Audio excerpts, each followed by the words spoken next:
computer. And then yeah, and then it will download and I'll be able to send it out to everybody. Cool, right. So just a woman with a belt, woman with a belt, and the sun. This is for the teachers, not so much the parents. I don't know. I don't know if parents are allowed to pay me to just come to your house. I don't know. Don't know how that would work. But certainly, if you're working in schools or anywhere, and you want to get me in to talk to staff or students or young people about masculinity, that's how you can find me. Please, please, please. I need all the PR that I can get. I don't always show myself in the best light. So if you are enjoying yourself today, I'd love it if you could go on Instagram or Twitter, not Twitter, X, and talk me up. And yeah, if you fancy, I'd love that. My ego's fragile. Um, and needs a stroke every now and again. So cool, right. Let's get into it then. So obviously, I just want to give you a warning that sadly we cannot talk about the manosphere and people like Andrew Tate without also mentioning things like rape and sexual assault. I will not go into any great kind of detail, obviously. But just do what you need to do. If you struggle with those topics, you can mute me or whatever. Cool. Okay. So, the manosphere, that's what we're going to talk about today. But before we do, I do just want to address Andrew Tate. I am bored to the teeth talking about this bloke.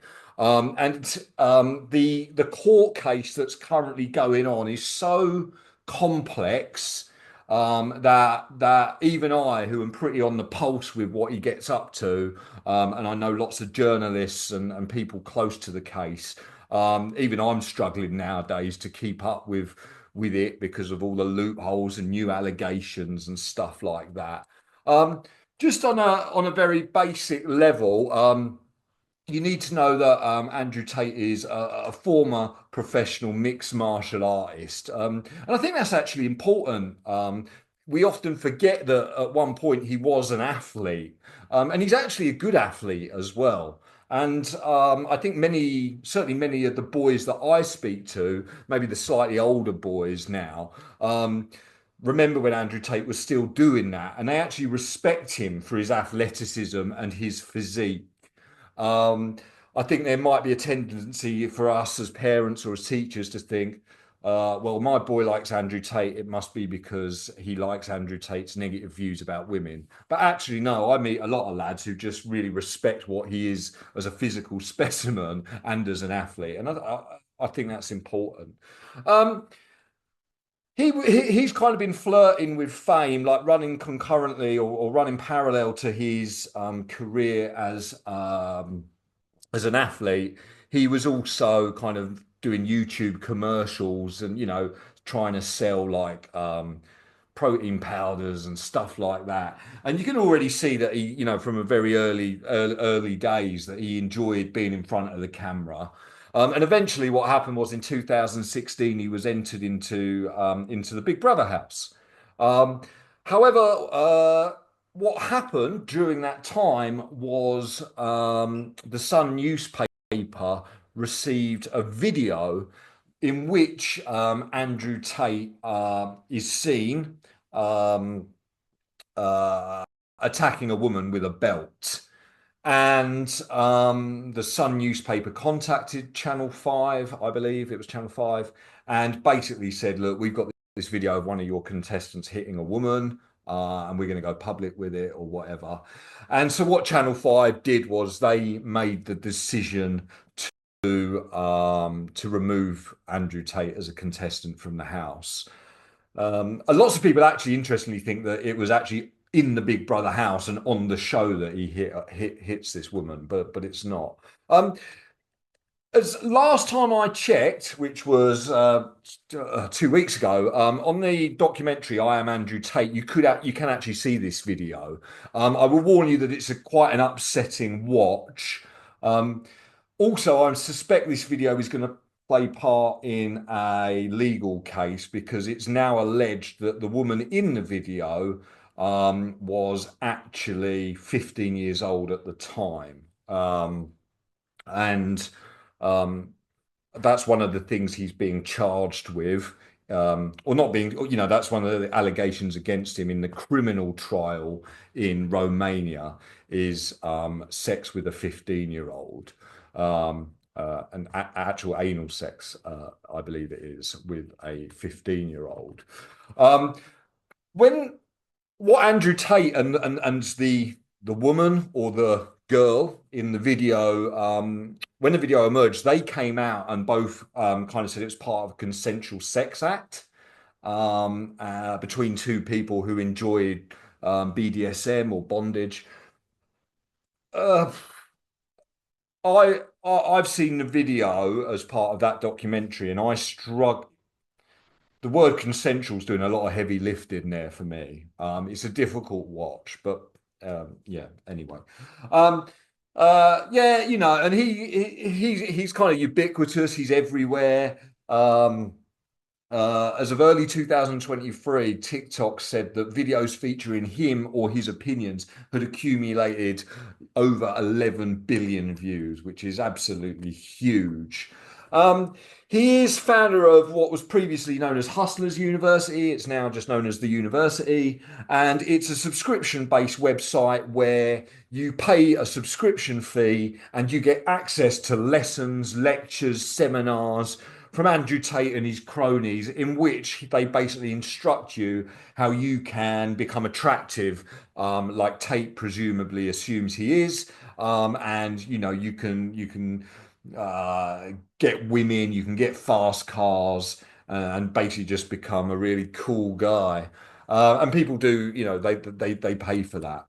Um, the court case, it's very complicated, and I'm reluctant to say this as we're recording in case I've got it wrong. But when I checked this morning, there are four allegations as part of a criminal trial in Romania. There are additional trials, both allegations made as part of a civil case in both Britain and Romania. And there's also four charges of rape, or allegations of rape, that he will have to face up to in Britain as well once the trial in Romania is over. And like I said, the most recent addition to the Romanian trial is the allegation that he had sex with a 15-year-old. And I believe that he knew that she was 15 at the time. That's the allegation. I'm not saying it's true, all right. Innocent proven till proven guilty and all the rest of it. But as I understand it, that's the allegations. Um, Now, the kind of thing that Andrew Tate says, he makes videos in which he says depression isn't real. Um, in one of his rather quite horrible beliefs is that rape victims must bear responsibility for their attacks. Um, the analogy that he uses is something along the lines of, he says, if I leave $1 million or a large sum of money on my front doorstep, shut the door and go to bed, when I wake up in the morning and it's not there, I have to accept that I'm partly responsible. And he uses that to explain the way women who are raped have somehow put themselves on display or put themselves in a position where the horrific crime inflicted upon them was more likely to happen. In my experience, boys, they kind of quite like this analogy because they see a perverse kind of logic in it. Also, I think that he's clever because thankfully for many children, sexual assault and rape are kind of quite abstract, concrete concepts, whereas this analogy in which it involves the loss of materialist goods or financial wealth is something that kids can kind of recognize. They might have lost their pocket money or something. It's a bit easier for them to attach to. So yeah. He only dates young women so he can make an imprint on them. Another famous or infamous scenario or situation with Andrew Tate was the video he made in which he's very clearly says that it's okay if a woman accuses him of cheating to hit her in the face with a machete. So obviously, very overtly violent. Um, he often refers to women as creatures. Like many people on the manosphere, he thinks that women are inferior to men. Um, and he believes that women should be subservient to men.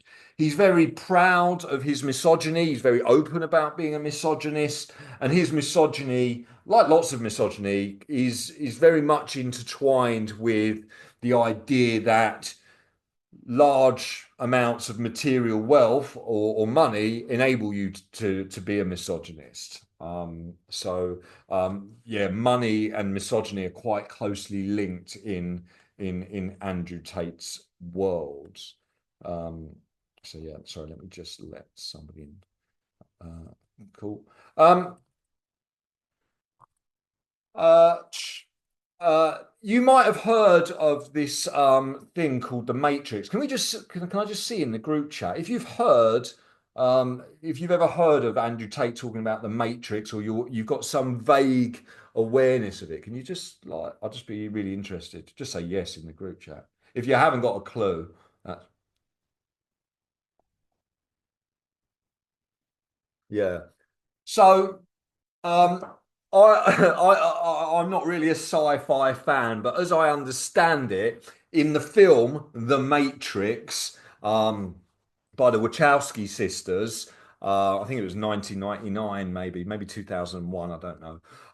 But basically, mankind has been enslaved by robots. And basically, what these robots have done is they've got all the human beings existing in these kind of pods, these where these humans are all naked and slimy. And basically, what these robots are doing, they're using these pods to drain us of our, bioelectrical energy or something.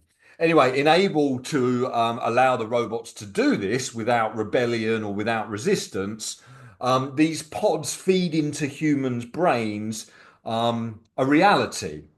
So we're walking about the world in our brains, seeing it as we experience it in real life. But what we don't realize is actually that's all fake. And the reality is that we're in a pod where we're being sapped of our life force. Um, Now, Andrew Tate uses this metaphor, not without irony, from the Wachowski sisters, some trans women, um, to explain his belief that there is a conspiracy, kind of led or facilitated by the global powerful elite, that essentially is an attempt to subjugate masculinity or men and to champion and empower women. And he uses this idea of a matrix basically to explain any time that he to explain away any misdemeanors or things wrong that he does. So, for example, this when he got arrested in Romania, he said the Matrix have sent their agents. Okay.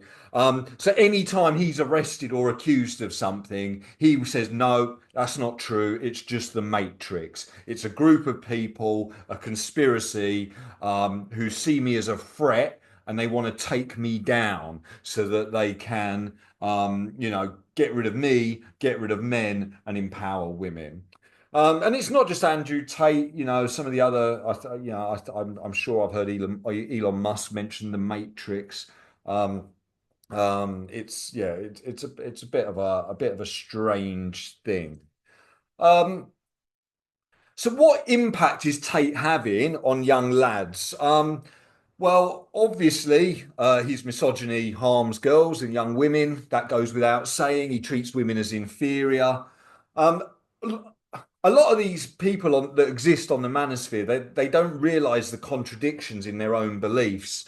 Um, so, yes, women are creatures. Yes, women are inferior. Yes, women do not deserve independence because they are stupid. And yet, they're also part of a global conspiracy to destroy masculinity. Um, it's a bit ridiculous. And of course, he encourages men to treat women badly. Um, Obviously, it's not good for boys either. It teaches boys to pursue wealth and sex without anything kind of deep and meaningful. Um, when he makes, I read of a survey recently that said that boys who like Andrew Tate are 5 times more likely to say that it's okay to hit a woman if you apologize afterwards. And, that's obviously, boys who go around believing that are really going to struggle, all right, to form intimate relationships with women. And I don't just mean romantic ones, I mean platonic ones. And we all know that in countries or places where men and women have strong, equal relationships that are mutually beneficial, it's not only women that do better out of that arrangement, but men as well. And of course, it normalizes, a lot of hate speech, that sort of thing. I just seen in the chat, Ellen's made a great point. Yeah, and she's probably articulated it better than I was able to. But basically, using the Matrix is an easy way out for him. It's a scapegoat. It's a way. It's an easy or lazy comeback for him to use against any criticism leveled at him. Um, Also, I think what Andrew Tate is very clever in doing is he realizes that the most powerful people in the world, white men, have never had less power. Because rightfully so, some of the patriarchal privileges afforded them are being called out. And so what you've got is a lot of young men who feel very entitled and actually very threatened by a world in which just simply being a man doesn't earn you all the money and power simply by virtue of the fact that you have a penis between your legs, or present as male. And so what he says to these men is, society doesn't care about you anymore, but if you follow me, I will take you back to, how it used to be and how it should be. And that's quite powerful and quite alluring for many young boys and men that I speak to. Um, so do boys actually fall for Tate though? This is a really interesting one. In February 2023, so a while ago now, a company called Hope Not Hate did a survey. And in that, they actually found quite a large proportion of young people have a positive view of Andrew Tate. So when we look at young men, 16 to 24-year-olds, nearly half, 45%, had a positive opinion of Tate, which is really worrying. Um, However, if you fast forward 6 months from then to September 2023, YouGov did a survey of over 1,000 boys. So not the same age category, but what you can see here is that, interestingly, only 23% of 13 to 15-year-old boys have a positive view of Andrew Tate. 52%, I believe, actually had a negative view of Andrew Tate. So that's the majority. And the remaining, I don't know, I can't do the maths, 18%, 15%, whatever it is, must have been living under a rock because they were either neutral or had never heard of him. I remember when this data came out and the press release came out, I had lots of journalists ringing me up wanting me to comment. And I said, well, if 23% of 13 to 15-year-old boys have a positive view of Andrew Tate, doesn't that mean that the majority of boys have a negative view? Of course, that's not what they ran with. The headlines the next day were, a quarter of boys or 1 in 4 boys, have a positive view of Andrew Tate, which I concede is a lot. All right, it's still a bit of a worry, but it's not quite the 45% of 16 to 24-year-olds who said that they liked him 6 months previously in the Hope Not Hate survey. Um, Interestingly, though, and what a lot of the newspapers chose to ignore or simply didn't find out because they didn't read the report in full beyond the original press release was that of the boys who have a positive view of Andrew Tate, actually only 11% of those actually agreed with his views on women. Um, Actually, the kind of things that the boys tended to like him for was his approach to sports and fitness, on earning money and hard work, and on masculinity more generally. So, even of those boys who have a positive view of Andrew Tate, actually a very small minority of them actually agreed with his views on women. And when I read this kind of completely changed the way I spoke to boys about Andrew Tate. So previously, I think, a boy tells me he likes Andrew Tate, and my brain automatically says, well, this boy must be a raving misogynist. And what that meant was, I think, that I was engaging in a lot of conversations about Andrew Tate or with boys, who were sticking up for Andrew Tate.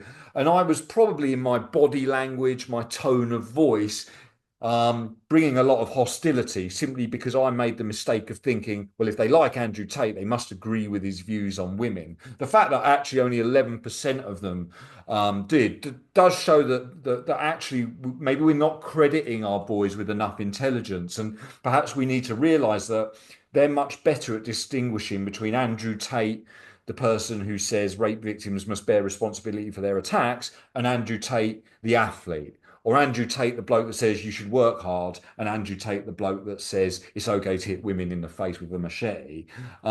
Boys are perhaps much better able to distinguish between the different facets of his personality than we maybe give them credit for. So if you are going to go into a conversation with your son or boys that you teach, just be aware of that. I think it is powerful knowledge. Um, so yeah. Joanna, I'm going to talk to you about the manosphere in a minute. Joanna's just asked a good question. Does the manosphere exist in isolation from Andrew Tate? The answer is yes, it does. I'll talk about his role in it in a minute. Um, Now, the difference between the Hate Not Hope survey and the YouGov survey, a lot happened between them. He was arrested. Even now, when I speak to boys, lots of them see Andrew Tate as a bit of a joke. And I think perhaps, the child rape allegations and stuff have probably done further damage to his reputation amongst young people. I have met boys who are quite happy to defend rape, but for some reason, paedophilia is a line that they draw, whereas rape isn't sometimes quite scarily. So this new allegation, I think, certainly my conversations with young lads has meant his reputation has taken a further hit. Now, um, when we get to the manosphere, that's what I want to talk about now. So what you need to know about the manosphere is, it sounds, doesn't it, like a kind of zany 90s um, TV show presented by Cilla Black or someone. But in actual fact, the manosphere is a collective term for websites, social media accounts, discussion forums, which on the face of it are simply dedicated to the improvement of male lives. So on the manosphere, you might read a blog post offering, um, I don't know, moisturizing tips for men, or dating strategies for men, or giving men mental health advice, or giving men advice around divorce arrangements or child custody battles. They might give them fitness and workout tips or nutrition tips. That's what it is on the face of it. But in actual fact, existing on many of these websites and these forums is a much darker underbelly, to the point where now there are dedicated websites which are openly very devoted to spreading hate about women, for example. And the manosphere is a place where young boys, vulnerable boys, can be radicalized. Okay. Um, I just want to say a little thing actually about I mentioned a minute ago that Andrew Tate, he's a bit of a joke for many boys. I don't know if this is a controversial thing to say, but in my opinion, he's often a joke for like the popular boys. Whereas I get a sense that maybe the boys who really are drawn to Andrew Tate, they maybe they're not necessarily like the coolest kid in the school. And so Andrew Tate is attractive to them because he can tell them how they can become one of the cool kids, you know. And often these boys that I talk to about Andrew Tate or things like that, they're often quite vulnerable. And I think that relates to the radicalization of boys on the internet, on the manosphere, into kind of misogynistic views. Often the boys that are radicalized are vulnerable. Often they're insecure. They might, often they've been bullied lots. They've certainly, in many cases, suffered romantic rejection at school. So yeah, I think that's important to say. Um, so I'm going to talk in a minute. Basically, the manosphere. If we imagine it as like like a place, really, just like in any place, there exists within the manosphere. There are communities within it that are actually all quite distinct from one another. And I'm going to talk you through them. But what I first need to do is I want to talk you through some like kind of key concepts um, that exist within the manosphere. So the first one I want to talk about is this idea of the 80-20 principle. If you've heard of the 80-20 principle, could you just tell me that you've heard of it in the group chat? And while you're all typing away, I'm just going to answer um, any insights into the routes used by the younger children to access it. As in, I can see a 15-year-old look. The fact is, the algorithms will push kids towards misogynistic content. I'm going to talk about that later. So, regardless of a boy's age, even a young boy who's maybe searching for Fortnite cheat codes or Minecraft or who's better, Lionel Messi or Cristiano Ronaldo? When an algorithm on a social media site knows that you are a young male, regardless if that means you're 9 or 10 or 12 or 13, they'll push misogynistic content to you.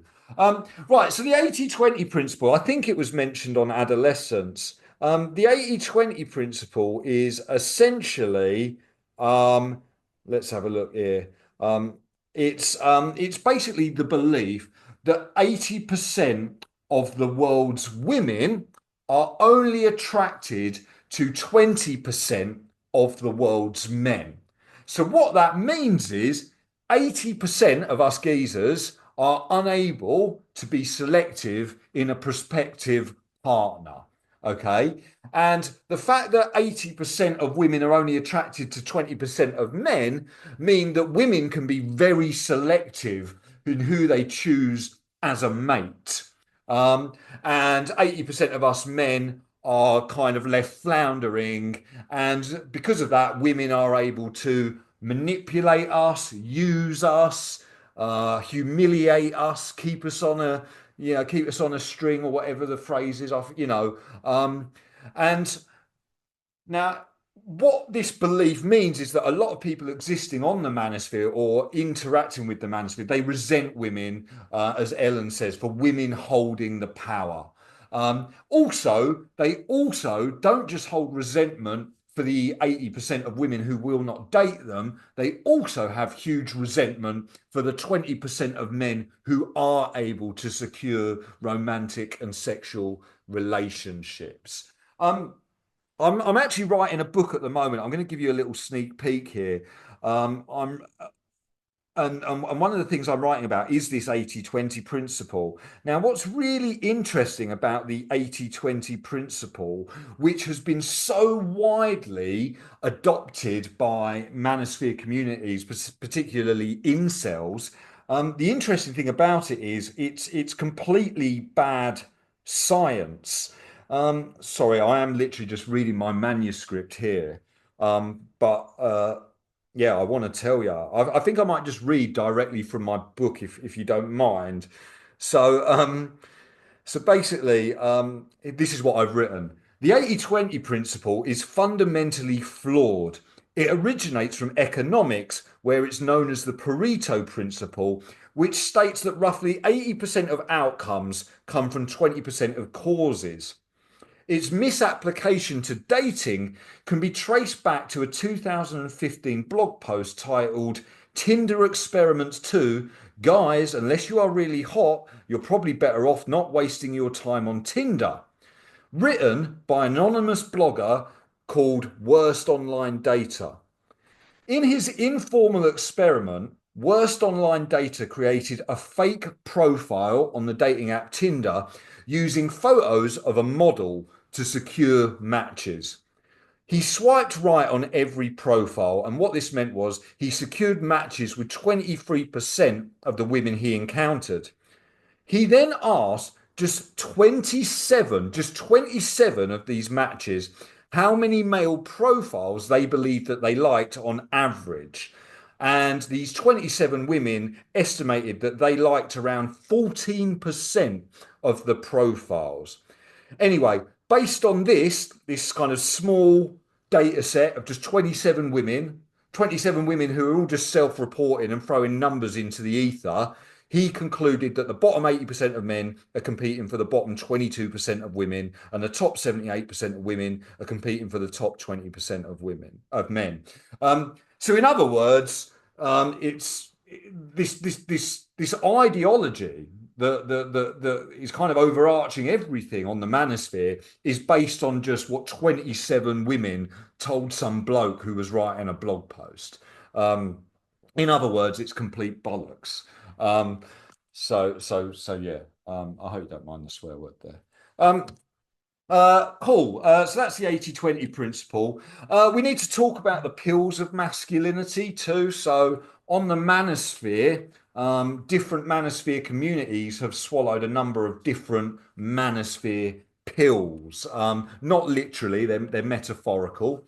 And again, this is adopted from The Matrix. So, for those of you that are familiar with the film The Matrix, you'll know that Keanu Reeves's character suddenly becomes aware of reality. He basically sees through the Matrix and sees reality for how it actually is, that human beings have been enslaved and are being drained of life by these aliens. Anyway, another character gives Keanu Reeves an option. He says, right, you've got a choice here. You can have one of two pills. If you take this blue pill, you will go back into your slimy pod, believing that the world is all hunky-dory and you'll forget anything you've seen here.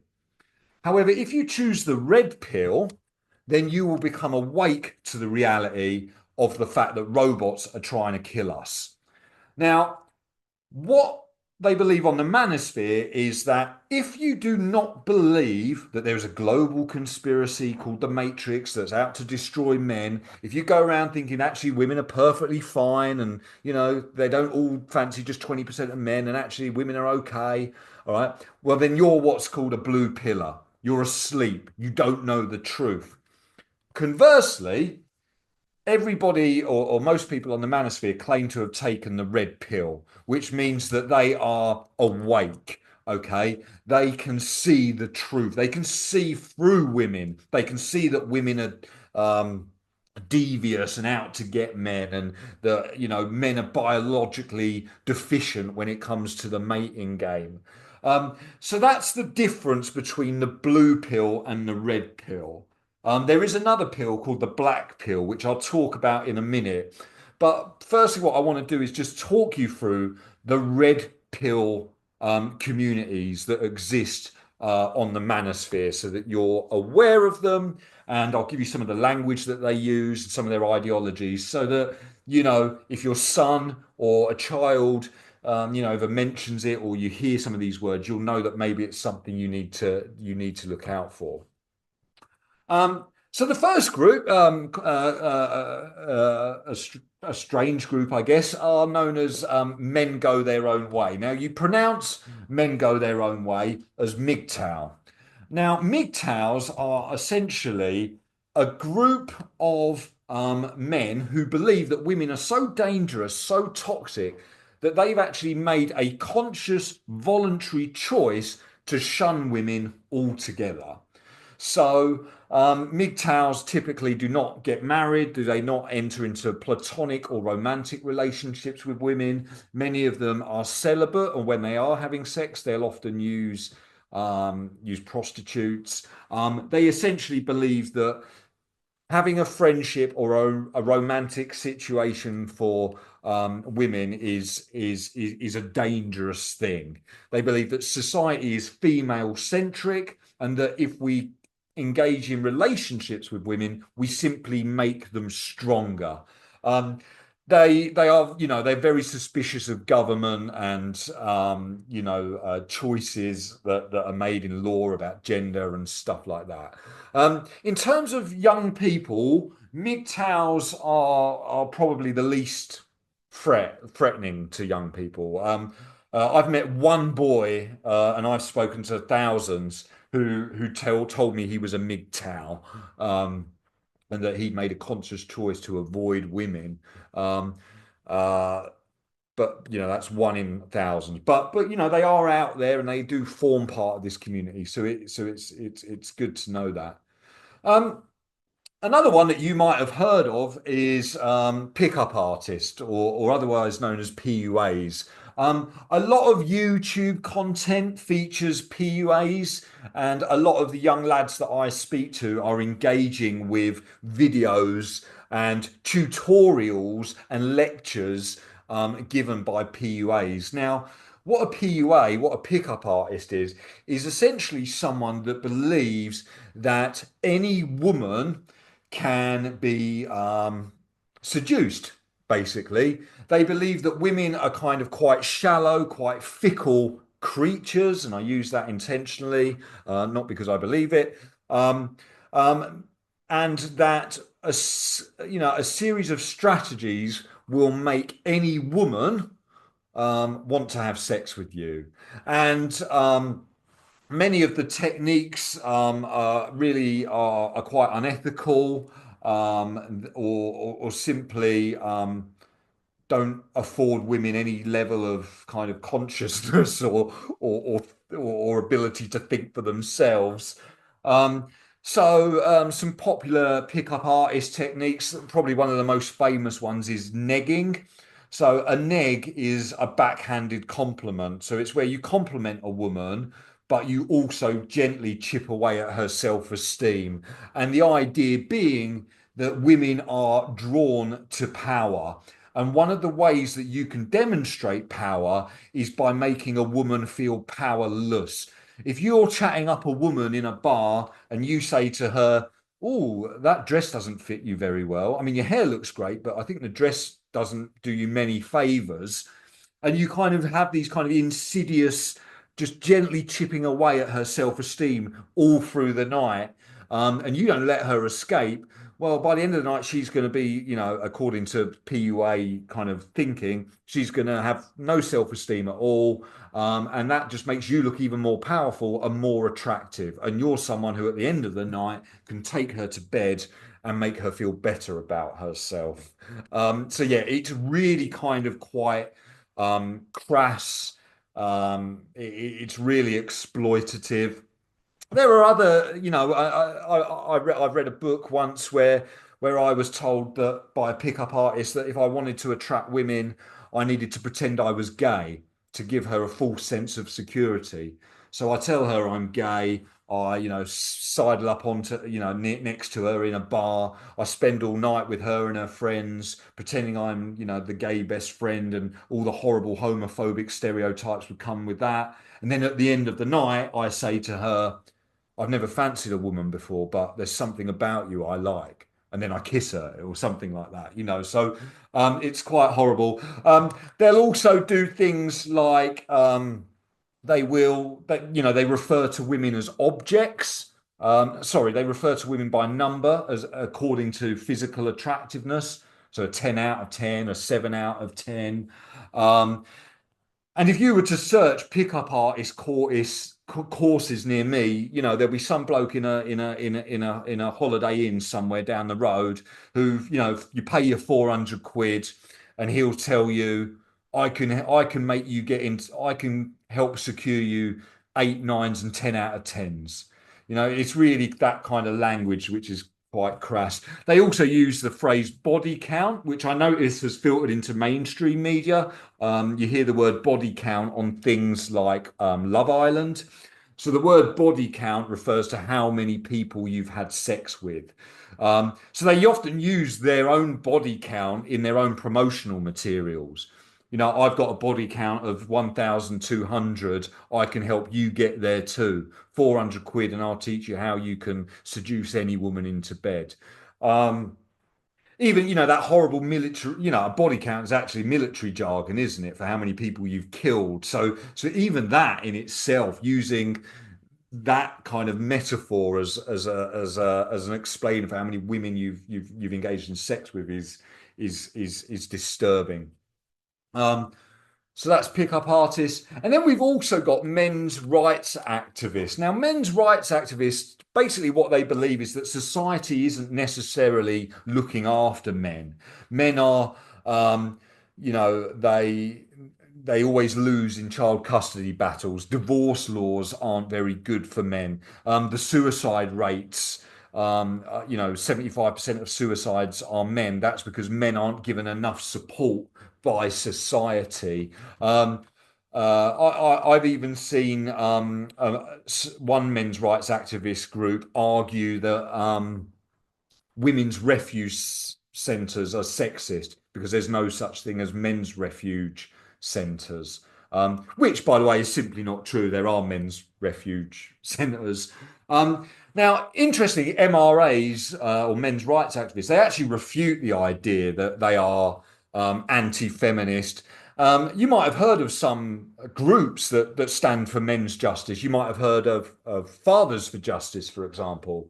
And I know nothing about Fathers for Justice. As far as I know, they're perfectly legitimate.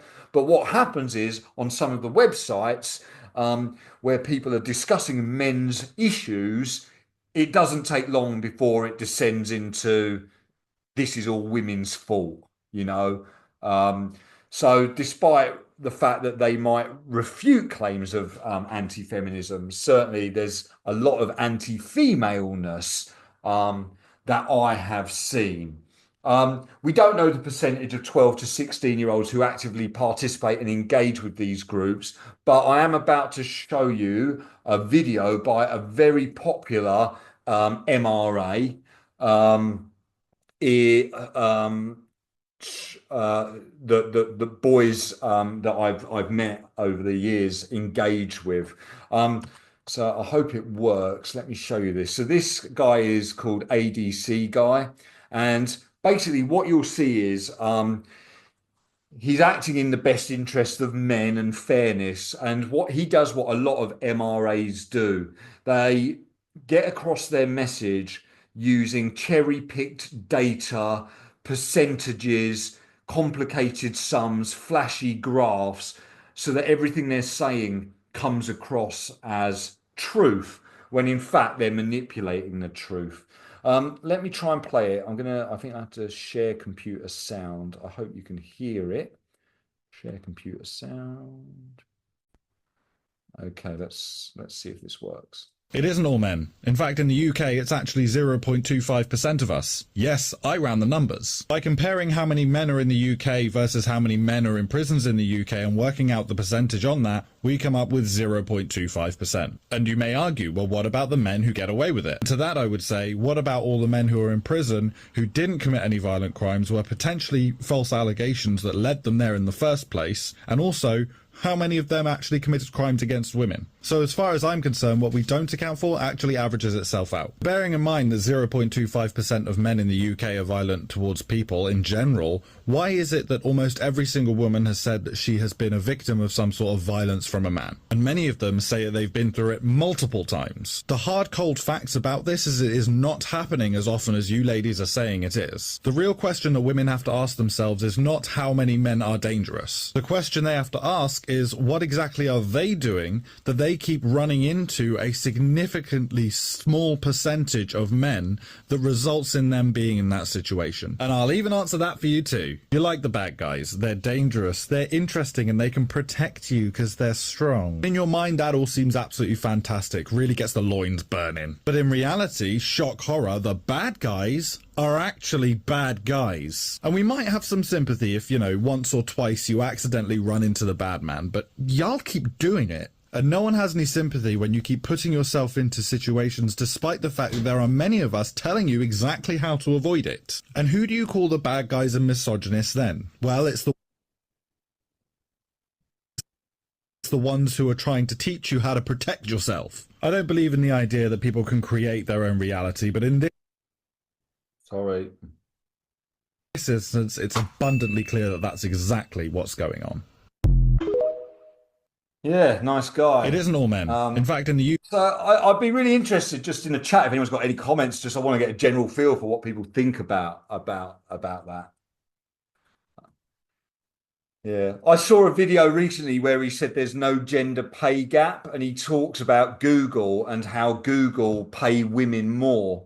When I actually looked into the data on that, what I actually found was that there was 1 year where the engineering department at Google, where the women were paid more than the men.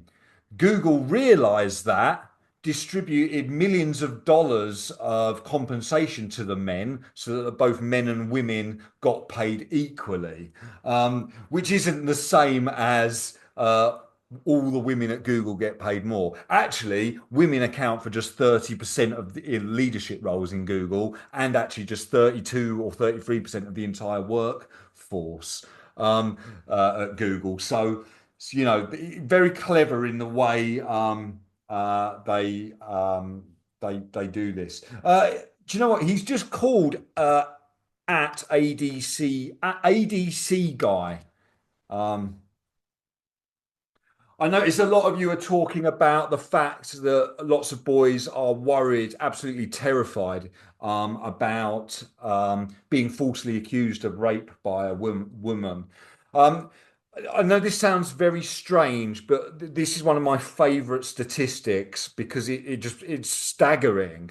And I urge you to fact check this. I fact checked it 100 times. If I don't know, you'll have to search for it yourself. But I'm I still can't quite believe it. And if anyone wants to double verify or triple verify it for me, please do, because I still can't believe it. But when it comes to false allegations of rape, a man is actually 430 times more likely to be raped by a man than he is falsely accused of rape by a woman.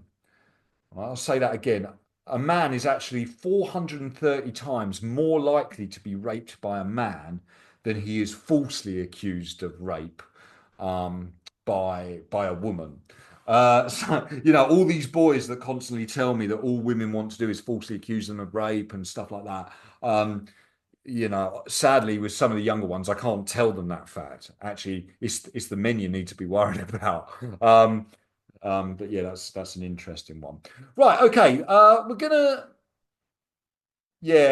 Lola's just said his tone appears sympathetic, but the intent is to attack. Yeah, you can see that very clearly, can't you, in his gets the loins burning and all you women, he makes these really big generalizations and assumptions which are offensive, of course. Right, okay, let's move on. I want to talk now about the black pill. This is the one that's a real worry. Now, black pillars believe all the things that red pillars believe. They believe that women are manipulative. They believe in the 80-20 principle. They believe that in the matrix. They believe that women have all the sexual kind of power and also political power. The only difference is Red pillars believe that anybody can, red pillars believe that they can become attractive to women. So red pillars believe primarily through physical attractiveness and improving how you look physically. Secondly, by demonstrating or accumulating and demonstrating wealth and demonstrations and assertions of power. So basically, sexual attractiveness, money and power will make you more attractive to women. So red pillars, they love Andrew Tate because red pillars believe that, okay, women don't like me now, women won't have me now, but I can work out, or I can get a hair transplant, or get my teeth fixed, or whatever, get lots of money, or listen to Andrew Tate, and I can become attractive to women. Black pillars are kind of, whilst they believe all the key tenets of red pill philosophy, they actually are nihilistic in that they believe that no amount of money, wealth, or changes to how you look will ever make them attractive. Okay. They believe that they are biologically and genetically deficient and the bottom of the sexual market value food chain. They believe that they are just really unattractive, and there's nothing that they can do to change that. Um, and they also think that people who do try and change their situation are acting. It's futile. They're acting in vain. There's no point. Now, the what springs to mind is I think roughly 92% of incels are black pillars. So incels is what we're going to talk about now, and incels I think represent the biggest threat to young boys. And incels are, they were the subject of adolescence.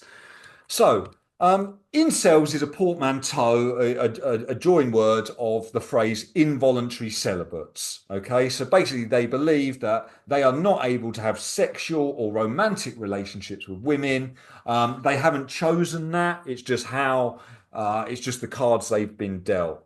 Um, Now, originally, it was actually, a positive space actually set up by a female and the term was coined by a Canadian feminist now known as only as Alana, who set up this kind of website to help men and women who are struggling with dating to find dates. They were giving each other dating advice and stuff like that. But eventually, the toxic men took over, and now incels are a really toxic group of men who exist on the internet quite freely, but obviously in real life too.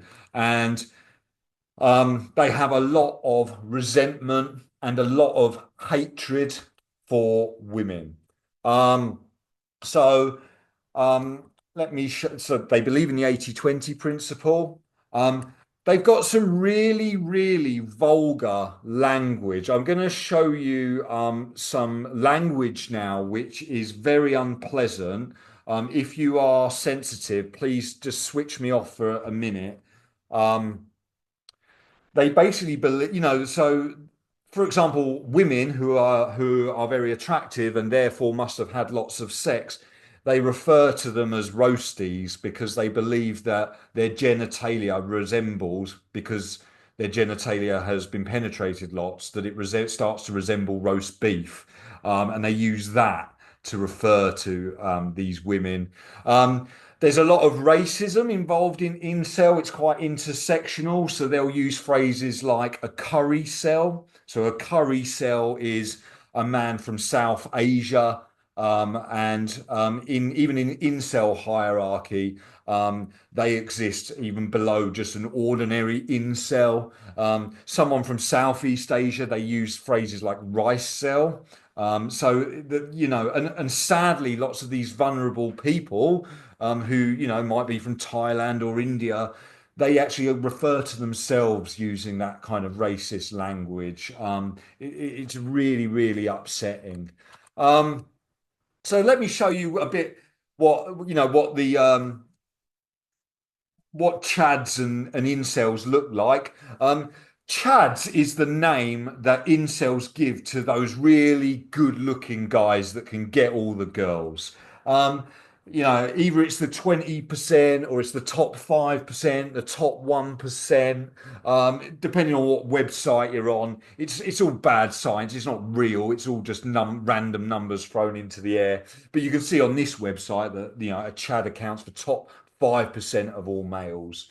And you can see here that, look at those phrases on the right: high test hormonal profile, moderately dominant presence, low to medium inhibition. They kind of, it's pseudoscience. They change it into a pseudoscience. Um, After or just below Chads in the attractiveness, you've got normies. Uh, Normal guys to average looking guys. And then right at the bottom, you've got incels, socially undeveloped, may have a deformity, low test hormonal profile. So they try and build it into this science. Um, Chads, these guys here are those really sexy guys that can get all the women. The name for very super hot, attractive women are they refer to them as Stacys. And then women who are less attractive are known as Beckys. And what's on your screen now, I'm not going to